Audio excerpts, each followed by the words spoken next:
Coming up on What Women Want to Know. We know the single biggest killer of women in this country during pregnancy and after birth, in the first year after birth, is suicide and the effects of poor mental health. The only way that we can try to help that number is to encourage people to speak up.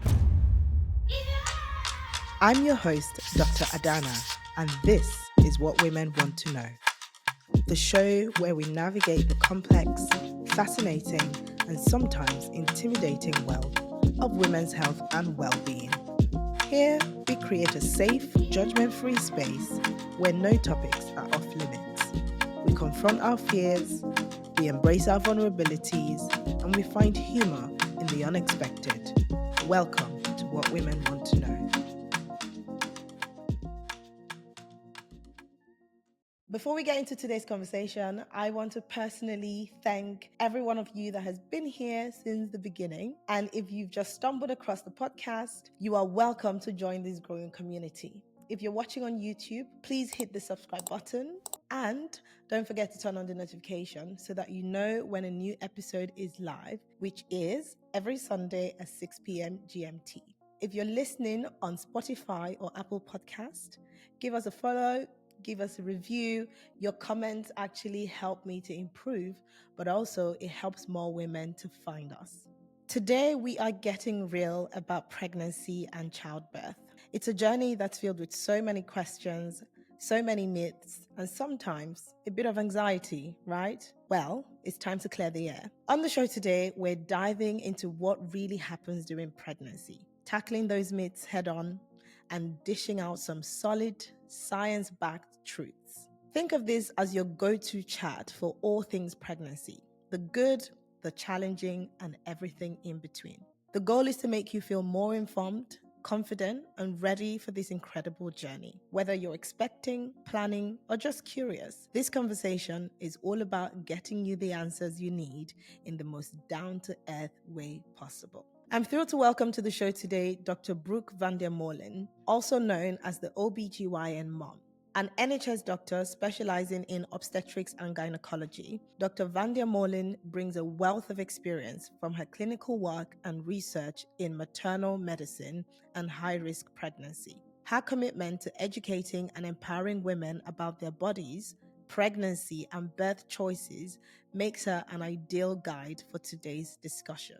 Dr. Vandermolen's unique perspective as both a medical professional and a mother herself makes her an invaluable source of knowledge.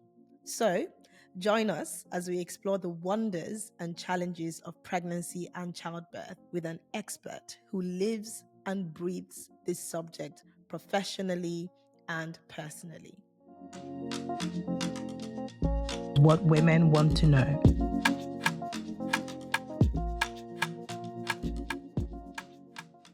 It's so lovely to have you on the show today, Dr. Vandermolen. Oh, thank you so much for having me, and please call me Brooke. Okay, Brooke, we're going to dive right into the conversation. From experience, both professionally and personally, we know that there's a lot of concerns and fear and myth around the conversation of pregnancy, labor, delivery, postpartum. So, in your experience, what are the most common fears that you hear from women about labor and delivery? So there's so many things that I hear over and over again. I remember when I was pregnant myself the first time, I suddenly kind of really understood that a lot of my friends or patients or people who were pregnant, just there's so many things that go through your mind that you worry about, but you feel almost too silly to ask anyone, ask your midwife about, but are just kind of common concerns. So even just starting from when you first become pregnant, you have this kind of, am I eating the right things? Am I doing the right things? Can I get my hair colored? All those kind of concerns. When later on in pregnancy, people get really worried about when it comes to the baby's movements. For example, you're told all the time over and over again, is your baby moving okay? Is your baby moving okay? And you're like, I don't actually know, because it's a really hard thing to grasp, like how much it should be moving. And the more someone asks the question, you're like, well, I think it moved today. Yeah, it did move today, but like I don't know if it was the same as yesterday, because it's hard to remember how many times it moved yesterday when I didn't pay attention. So there's that like kind of common question about just pregnancy itself. And then of course, when it comes to labor, people are really worried or thinking about, what could happen. And I think there's so many misconceptions about what they might expect. So people put a lot of blame on themselves, that like if their labor doesn't end up a certain way, that it was because they needed to do a certain thing, or because they didn't get into a certain position, or things like that. There's a lot of misconceptions about what might happen when you first arrive, or that the doctors, they only want to just do a C-section and they're standing outside your room when you're about to give birth with their forceps in their hands, like ready to kind of jump in. And I would say that's a massive misconception. As an obstetrics doctor myself, working on labour ward, I really don't want to spend my day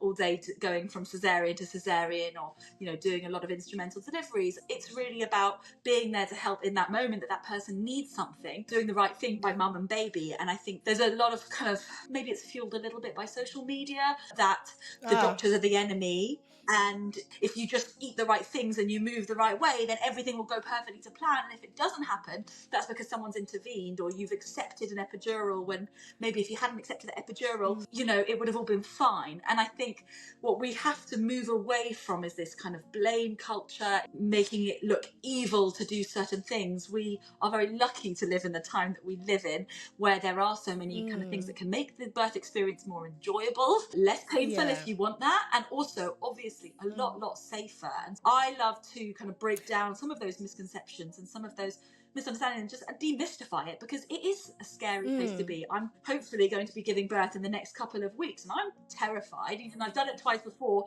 and I work there every day, but I'm terrified because you just don't know what could happen. But actually, when you know a little bit about what to expect, you know what you might see, what a labour ward might look like, why someone might be thinking of recommending a cesarean or forceps delivery, I think things can be less scary, at least. You touched on a few things I'm going to flesh out as we go along this conversation. Epidural, forceps, cesarean. We're going to touch on those. But I wanted to ask you, so you're an obstetrics doctor. I mean, you're training this, you do this, you live and breathe this. And then you had already started this job prior to being pregnant. Can you honestly say that your clinical experience made you more prepared for your own journey? Or could you candidly share what fears you had, even though you were experienced professionally? Yeah, absolutely. Yes. I'd done a couple of years already of working in obs and gynae before I had my first child. And I definitely would say it completely transformed how I saw my patients. When I came back from kind of having given birth and maternity leave for the first time, I remember just like looking at labour ward in a completely different way. I was seeing people experiencing contractions every day and kind of, oh, well done, keep going, yeah, keep pushing or whatever. But once you've been there and once you know what it felt like to experience contractions, to push for hours without much coming out, you really see it in a different way. And like, for example, so maybe someone comes in, their labour's progressing rapidly and they're in a lot of pain and discomfort and they're asking for an epidural, and maybe we say, oh no, you're 9 centimeters, you're fully dilated, don't worry, you're going to deliver soon, keep going. Whereas having been through that, it did change my opinion, because I gave birth once without an epidural because things happen quickly and I hated that experience. And now I'm like, if someone is asking for that epidural, even if we can find 5 minutes to put it in, we should push for that person to have what they're asking for, rather than saying, oh, it's all right, you're going to give birth soon. So I think, yeah, it's definitely changed a lot of my practice. It made you more empathetic then? Yeah, I think it's a difficult line, because I don't think everyone that works on a labour ward needs to have had children themselves in order to be good at their job. You don't have to be a midwife who's had babies. Men can obviously be fantastic and amazing obstetricians and gynecologists. They don't have to have gone through the process themselves. But when I see somebody going through a pregnancy loss, especially a late pregnancy loss, I might not have experienced it myself, but I know what it's like to have been pregnant and to have to be so invested in that journey. And so I can empathise in a way, but I haven't maybe been through that exact thing that they're going through, but I can understand and relate to some parts of it maybe in a way that I didn't before. You mentioned epidural, and I think that's a good bridge to the next conversation, which is there's a lot of talk about natural birth versus like epidural, using medications. What are your thoughts on using epidural versus trying to have the baby naturally? My own personal experiences of birth so far have probably been different to some other obstetricians or a lot of doctors, in that I was very happy to go into my own pregnancies and births with like a open mind. Whatever happens happens. I had straightforward births. I've had one with and one without an epidural, and so I feel like, at least speaking to people who are low risk, because that's generally who we're talking about here, people who maybe don't have anything that is worrying about their pregnancy, they're the ones that get a lot of this information on social media and saying, you should go completely natural. If you accept anything that the doctors offer, you're going to go down this cascade of intervention and you're going to end up with a cesarean section. I can say that if we look at both the evidence but also the experience of what it feels like, we should stop demonizing that approach. And we know that if you're at term, you're at the end of your pregnancy, your labor starts spontaneously, and you have an epidural, it does not increase the length of your labor. It does not make it more likely that you're going to have a cesarean section or an instrumental birth.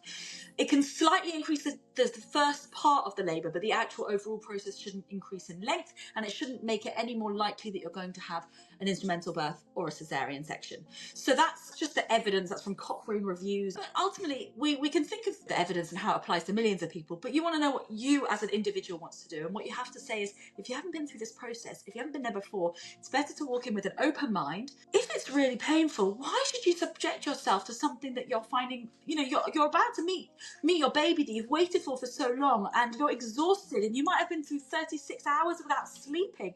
And why do you want to force yourself, because you've made a preconceived decision when you weren't in pain, hadn't been through it yourself? So I think whatever you choose to go for is fine, and the best thing that we can do for women everywhere is just provide the information, provide the options.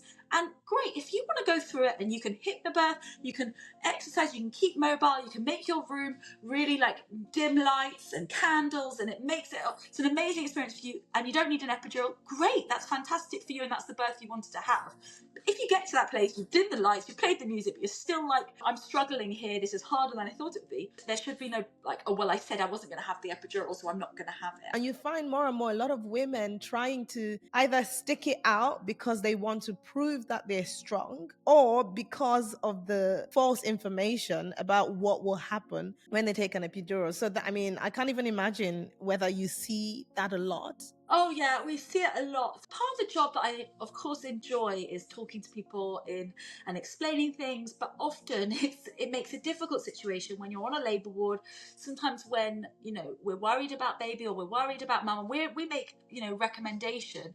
And the thing that holds somebody back, if I say, listen, I'm really worried about your baby, you're not fully dilated, and we think the best thing to do would be to do a cesarean section now, but they feel this overwhelming guilt that they haven't pushed their baby out, and the conversation doesn't become about what's best for mum and baby and why are we worried and how quickly can we get this out. The conversation is kind of us trying to break down, why do you feel like this and why are you worried about this, and actually it puts up barriers between us when there shouldn't necessarily be. This kind of guilt that comes through, it starts in labour, but obviously as mothers we just take that through for the rest of our motherhood journey, and we never lose that guilt of, are we doing the right things for ourselves, are we doing the right thing for our career, are we doing the right thing for the babies? But yeah, that's where it starts. What women want to know.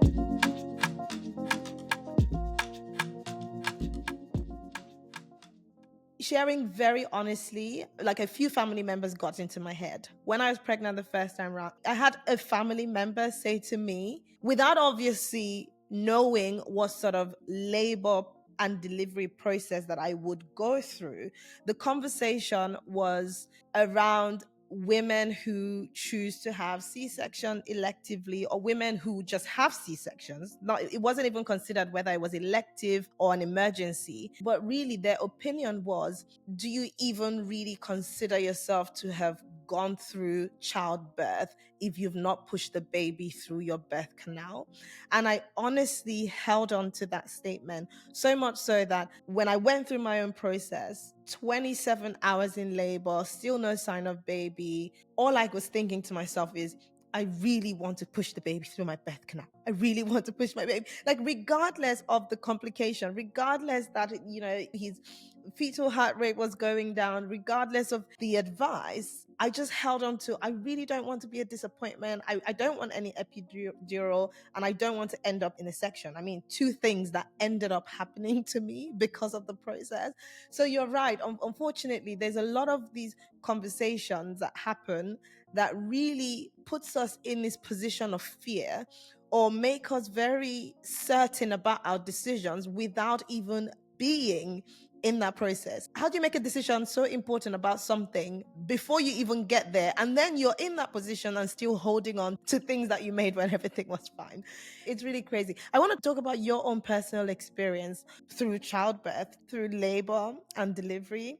And you're now pregnant for your third. Congratulations. Tell me about the first two. What was that process like? Slightly unusual in the sense, I mean, I never imagined for myself things going to plan, because I spend my whole life having these conversations about how we can't plan, you can't control it. The first thing I say when I'm, trying to tell someone in labour whatever they really need to do, I'm like, you've done everything you need to, but there's things that are outside of our control. So I never expected things to kind of go to plan. But actually for me, my first one was on her due date. I had a sweep and I went into labour. Well, I started having contractions, and I was just like every other mother out there, in that you don't know with the first time around what contractions actually feel like. And so I was there, I had them for about 8 hours at home. I was like, great, I'm going to do really well. I'm going to do all my movements. I'm going to go in and I'm going to be like 6 centimeters and they'll tell me great. But actually, of course, I waited as long as I could, went in, I was like 1 centimeter. You can go home. Okay, went home. Wait, carried on having contractions, thought I was doing really well, went back another like 8 hours later. Oh, you're like 1.5, maybe 2 centimeters. You can go home. Oh my God. Went home again. I was kind of in this like in between for ages, not really in labour, but also in pain and exhausted and not sleeping and everything. But then eventually I went back, and it actually ramped up for me very, very quickly. And I went from when I arrived and I was 3 centimeters, baby came out 45 minutes later. And that's the one where I said I didn't get time to have an epidural. And it's truly changed because how I feel about when I see people having a completely straightforward birth. It felt completely uncontrolled. I'm a controlled person. I like to know everything, line up my day and know exactly what's going to happen when. And like my body was just doing it. I was doing this uncontrolled pushing. Because they'd said I was 3 centimeters. I was like, I don't want to push now. But there's this innate sense of what your body kind of starts doing it. When you don't have an epidural changes things a little bit. When you don't, your body just kind of starts. And I was doing involuntary pushing, and the midwife was just like, go with it. Again, not something I really experienced in my own practice as a doctor, because most of my patients have an epidural, etc. And she's like, just go with it. You're probably now fully dilated. I'm like, but 15 minutes ago, I was 3 centimeters. How can I be? And we did. And I pushed, and 45 minutes later, the baby was out. So it was a very quick birth. Okay, so in contrast to the second, was there a contrast? Well, it was a little bit, because I was at work. I worked right up until the end. I was like my last day of work. We'd had like a nice little goodbye thing. Before I left the labour ward, I was like, oh, can someone just give me a sweep before I go? And then lo and behold, while I was there, I thought I'd save myself a trip. It wasn't the best idea, because then I started having contractions before I got in my car and I needed to drive home. I went into labour again after that, and I got home, a few hours at home, and got back in. But this time I was 4 centimetres when I arrived at the hospital. So they didn't send me straight back. And I managed to have an epidural and have more of a chilled time, because it just took longer to kind of build up. And so it was about 8 hours, and with a nice epidural, and again a kind of a good straightforward birth. And so I did have good experiences both times of a straightforward low risk birth, which I actually like, because in the sense of like when I create content on social media about birth and I get slated for saying all the pros and cons of an induction of labour, or I can say that I can understand birth from both sides. I've experienced it and also I work in it. So I think we shouldn't demonize anything or anyone. It's just about giving the best information and the best access for you. And so if it's your first baby and everything's going great, fantastic. Learn hypnobirthing, stay active, do your aromatherapy, whatever you want to do, but also be prepared for when things don't go to plan, because you just don't know which way around it's going to go. You touched on the fact that you've had, 2 great pregnancies, and now you're pregnant for the third. And I was going to say, maybe that's why you're getting pregnant a third time. In my case, where none of them have gone to plan, I still went on to have 3. And I feel like there is just something about nature that makes a woman forget what she went through. I mean, I would say you don't forget. I forgot. If I You don't remembered, forget, but Brooke, the if I outcome remembered, I will justifies- not have done it again. I'm telling you that I genuinely forgot until the second, and then I forgot until the third. Just the outcome justifies the Yeah. process, doesn't it? They drive you mad, but the kids are, if that's Yeah. what you imagine for your family, you do. We put ourselves through it again. I don't think men could do it. They couldn't go back again after Yeah. how hard pregnancy is, and then what Yeah. labour can involve Yeah. and birth. You mentioned, well, it's okay to enjoy the aromatherapy and the, relaxing music and all of that, but be also prepared for when things don't go to plan. So I was going to talk to you about birth plans, because that's something that more and more women are doing, having a birth plan, and, people just have an idea of how they want it to go. Some of it is spiritual, a lot of it is just very wishful thinking. Let's be honest. It's a combination of what you wish will happen and you hoping that it goes that way. Generally, is it your experience that more and more doctors in a hospital setting are respecting these birth plans? And how do you prepare a woman who has taken the time to create her birth plan, and you can tell from the way things are going that it's not going to end up that way? Fantastic question, because it is definitely something we come across. My feeling is you can plan for your birth. You should, because you should be educating yourself, understanding what birth involves, having some thoughts and some conversations perhaps with your partner about what you would like in different situations. That's really important, because that's all about, understanding what you're going to expect to happen, and having a little bit of that kind of feeling of control back to you, because it's a situation where you often feel out of control. If you've never been on a labour ward before and you're being explained all this information, it's nice to be able to come to those conversations with some understanding and with some kind of input. That's fantastic. You don't have to write down a birth plan for it to exist. You don't have to have printed it and laminated it and given 5 copies to everybody for it to exist. It can just exist in the head of you and your partner that we've discussed. And ideally, I'd like to be on a birthing ball. I'd like to be in all fours position. I'd like to, not have an epidural. These are the things we've discussed, and you can tell that to the midwife. And I'd like some skin to skin time. Those are important things, but a birth plan is not complete unless you also have the plan B and plan C. Like, that's a really important part of the birth plan that I think gets missed off, because you focus so much on, I do not want, or I only want this outcome, but I want you to think, as part of a planning for birth, planning those other outcomes. So again, you don't need to print it out for it to exist, and it can be flexible. And I think that's a really important part of a birth plan. If you want to write it down because you're just someone who likes to write things down, great, that's absolutely fine. Bring it with you, show it to everybody, have a chance to discuss it, usually at the beginning of your labour. It's difficult later on. And of course, point out the things that matter to you. Now, when things don't go to plan and you haven't covered for that in your birth plan, that's when things get difficult. We're not there to laugh at it or ridicule the birth plan, but sometimes we do notice that there are big chunks missing out of what could happen. Of course, no one starts off their birth expecting to have an infection. For example, if your waters break, you don't go into labour, and then you develop signs of infection. That's not going to be in your birth plan, because you're not going to have expected that outcome. But if you were in that situation, you've got a temperature, you need antibiotics, there's signs that baby's not coping with that infection very well, we need to get the baby out of that infected environment, that may not have been covered on the birth plan, but you might want to stay on the birth plan. I would like to ideally avoid a caesarean section, but if I have a caesarean section, I would like to be the first person to see what gender the baby is. I would like to have skin to skin time whilst I'm in the theatre. I would like to play my own music. So that you're not saying, I want to have a caesarean, because of course that's not in your plan, but it's like, if those kind of things happen, there are ways for you to feel also that you've had an active part in the process, that you've been empowered. And that's the sort of birth plan everyone loves you to come into the labour ward with, because that means that you've really thought about it. It makes our conversations much easier and more straightforward. So if we say, look, we need to go for a caesarean, follow page 2 of the birth plan. Easy. What women want to know.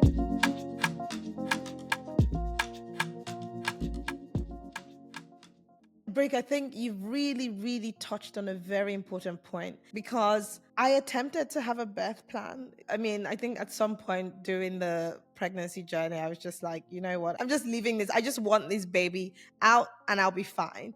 But a lot of what I see, even, online with more and more creators, online influencers who are pregnant, taking their audience or their community through their journey, talking about packing their hospital bag and their birth plan and all of that. I do not see a lot of birth plans that have a plan B or a plan C. It's usually everything that I want. It's not even so much what I do not want. I think they go through everything I want, and that really sets you up for disappointment if things don't go to plan. So I think a very key takeaway from this conversation is really that if you are going to do up a birth plan, just consider that things might not go to that plan. And it doesn't even mean that the plan B or plan C is going to cause you or your baby harm. It's just another route to achieve the end goal, which is bring out a healthy baby that you have the capability of bonding well and that you heal well. That's the end goal at the end of the day.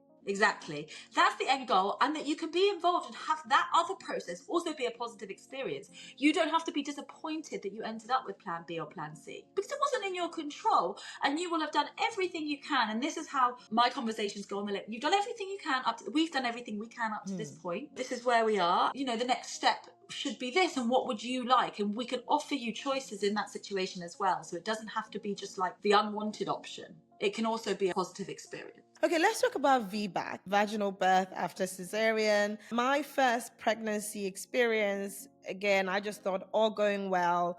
I'll go in, push out the baby, walk out. I was hoping for the least complicated scenario possible. Unfortunately, it didn't work out that way. I had to go into an emergency cesarean. And so for the next pregnancy, there was the conversation of a VBAC, right? And this is something that a lot of women wonder. I was on all these forums and you get all these disappointing comments, people saying, I always wanted to have the experience of having a vaginal birth. I don't think I'll be able to do that now that I've had a cesarean. So what are your comments on that? I think a VBAC is a fantastic option that people have, especially if you've had one previous cesarean section, kind of went as well as could be, you didn't have any issues with the operation or with the recovery, then usually you'll be advised that if you've had one previous cesarean, you could safely opt to have a vaginal birth if you wanted to. We usually kind of arrange an appointment at around 28 weeks of the next pregnancy to have a good conversation about those risks, so that you can have that conversation again away from the day that you're giving birth, and you get an opportunity to really think about it and weigh it up. Because although we can plan for a VBAC, as maybe you know, we can't always guarantee a VBAC. I know this because that's exactly how it happened for me. I ended up with a second cesarean. Exactly. So we say if you've had one cesarean that you have a 70% chance of having a vaginal birth the next time if you chose to go down that route.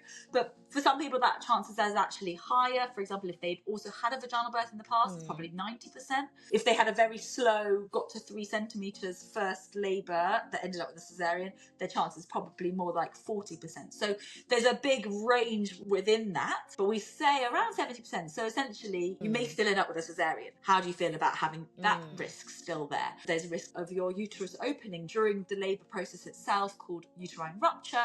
We just talked through all the risks, but then there's also so many benefits of having a vaginal birth, a quicker recovery. It's better for your future fertility and your future baby. But it's complicated. I mean, I actually done on YouTube a whole video weighing up how you can decide what your next birth is after having had a cesarean section, because we recognise it's not an easy decision. Some people do find it an easy decision. They walk in, they straight away know. Either they say, no way am I going through that again, book me for my cesarean section now, even though I'm 12 weeks. Other people are like, I really didn't enjoy my cesarean, I still really want to have that opportunity, I only want to go for a VBAC. Some people find that easy, and other people come in and they want to have a chance to really weigh up in more detail. On the topic of cesarean, what should women know about the recovery process after a cesarean? The first thing to say about recovering from a C-section is giving yourself plenty of time and giving yourself all the painkillers. Similar to how we kind of give ourselves all the guilt with labour and controlling that outcome, I think people seem to withhold painkillers from themselves even when they need them. So I always recommend the first week,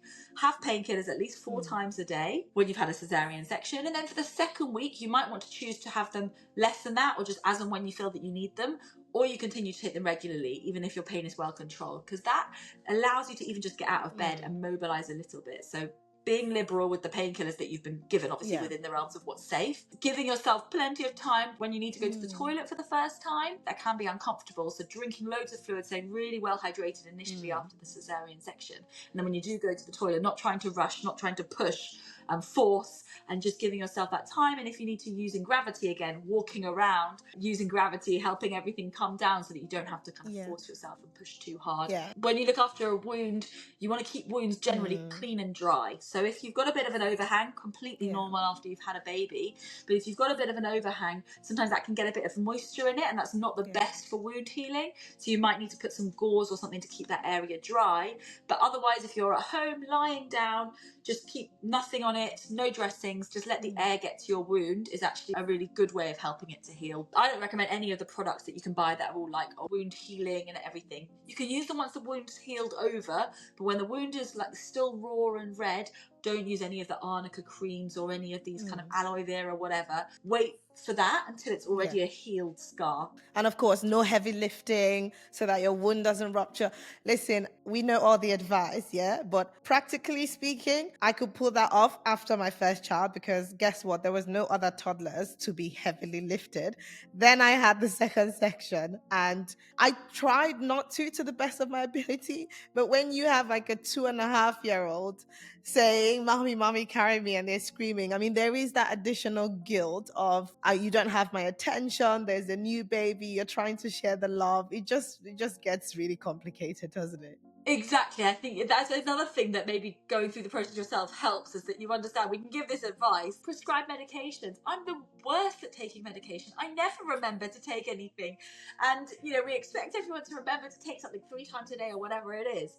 And the same, I think you've just got to be kind to yourself. But it also comes back to planning as well, and trying to be organized before birth. Definitely when you have your second, it's a completely different ball game to when you have your first. You do need to try to arrange some help to have at home, otherwise you will end up heavy lifting. We tell you can't drive for 6 weeks, which is all very well if you live in central London and you've got access to great public transport, but a lot of people don't. They live out in the countryside, and the only way of getting your kids to and from school is to drive. So what are you going to do if you end up with an unexpected C-section? Because it's even worse.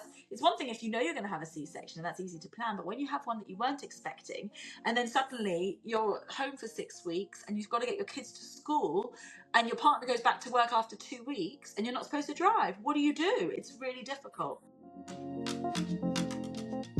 What women want to know.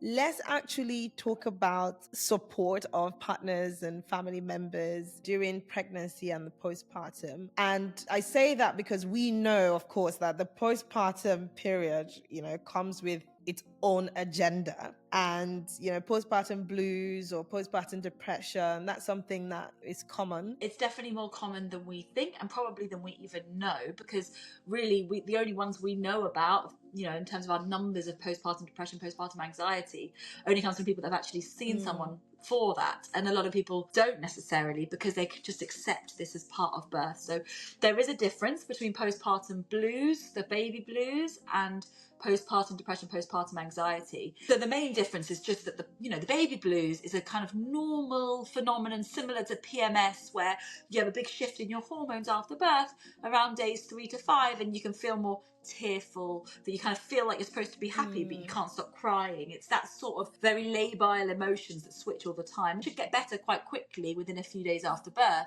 So actually that's normal, although it's not very pleasant. It's one of those things that you just kind of recognize when you're in that place. Postpartum depression, it can be much harder to recognize because it's further down the line. It's more like around the 6-week mark. It's when people probably expect you to be like back up onto your feet now, and it's much harder to notice in yourself even, because you're like, well, am I just sleepy and tired all the time and just feeling no energy all the time just because I've had a baby and I'm still up all night? Or is there something more going on? And often I think it is the partners or the family members that need to recognize it in the person that's given birth, because it can be impossible to recognize in yourself, or that feeling that you just got to keep going, you've got no other choice, you've got this baby that's dependent on you all the time. And sometimes it is often the partners that call up the GP or call up and say, like, I just don't think something's right here. And I really encourage anyone's partners who even have that thought for a second to really speak up, because it's not an easy conversation to have, to say, I think you've got postpartum depression. It's not an easy conversation between the two of you, but it comes from a place of love, and really we know the single biggest killer of women in this country during pregnancy and after birth, in the first year after birth, is suicide and the effects of poor mental health. And so the only way that we can try to help that number is to encourage people to speak up, ideally to put in place better support. But I'm not going to sit here for 1 second and say I think we've got that right, because I encourage people to speak up, and then we say that they get dismissed when they go and talk about it. But ultimately, if you don't even take that first step, it's impossible for anyone to help. So you have to kind of say, right, I think something's not right. Can we go and talk to someone? That might involve medication, but it may not involve medication. People have these misconceptions that if I go and see someone, they're just going to put me on antidepressants. Well, that's not always what they offer. They might be able to offer you therapy. They might be able to offer you more support for someone to come and visit you at home, a health visitor, etc. So the first step is just to talk and to reach out, and then let us see what we can do. Amazing. I was actually going to touch on the importance of mental health support during and after pregnancy, but I think the key takeaway here is get the partners involved, as they come through the antenatal classes, or generally as they have appointments with their obstetrician, to also let the partners and family members know that if something's off, give us a call. Because in my case, I did experience postpartum blues. When I was fully aware of it, I think was after my second child. And it's very easy for those symptoms to slip through the crack, because there's so much excuse as to why your mood has changed and your appetite has changed and why you're so demotivated, unhappy. Like there are genuinely good excuses. You're staying up through the night, you're feeding, every 2 hours round the clock, and you're tired. Your social circle has been cut off because you're at home breastfeeding. I mean, so much. So it took me being very intentional to pick up on it. My partner, David, my husband, didn't pick up on it because he was extending me the grace to feel that way, because I had just gone through this, this big job that my body went through. So he knew that, okay, she's not in the best mood. Like you said, PMSing, like the husbands know when to back off, right? So he kind of knew when to back off. It's important to really spot the difference and to understand the thin line between, well, I'm tired and exhausted from having a baby, to this is going into like a depressive state and I need to get her help. I actually think even in myself, I recognise, I think with my second, I think I also had like an unrecognised or undiagnosed postpartum depression. Like my second was 4 months old when COVID started, the first lockdown started. I mean, we can't even think about how much COVID affected new mothers in that stage, but I was suddenly so isolated, and I had a baby that had all the colic and reflux in the world. He did not stop crying for about 8 months of his life, and I cried every day, and it's such a dangerous time. So even in myself, I hope that for the next time I can be quicker to recognize, something like that. But even in myself, with everything I know, I don't think I even recognized it until about 6 months later, when I look back and I thought that wasn't normal. Yeah, actually, it took me looking back, like way back, for me to be like, actually, be honest with yourself. You really did have some postpartum thing going on that you failed to admit at the time. But yeah, we can't underestimate or actually overstress the value of just seeking help as soon as you feel like something isn't right. This has been a great conversation, but before I let you go, what message would you like to give all of the women who are listening in and either planning for or currently going through pregnancy? My message is always the same. You cannot learn enough. Understanding your body, understanding your cycles to begin with before you even start going for a pregnancy. Learn about what the menstrual cycle is supposed to be, what your discharge means, what your period means. And then when you are, hopefully pregnant, and learning about what that process involves and what labor involves. If you come in with knowledge and understanding of your body, of your condition, it's great. It really just means that we can have a much easier conversation. Get to know your bodies, get to know what's normal for you, and that helps you to also understand what's not normal for you. Amazing. Thank you so much, Brooke. It's been a pleasure having you on the show today. And yes, I'm going to leave your contact details and where everyone can find you on social, because I think that you're doing a fantastic job using your platform to really educate and empower women about their bodies, pregnancy, childbirth, and the whole process. So thank you very, very much. Thank you so much for having me. It's been a great conversation. Okay, take care. What women want to know.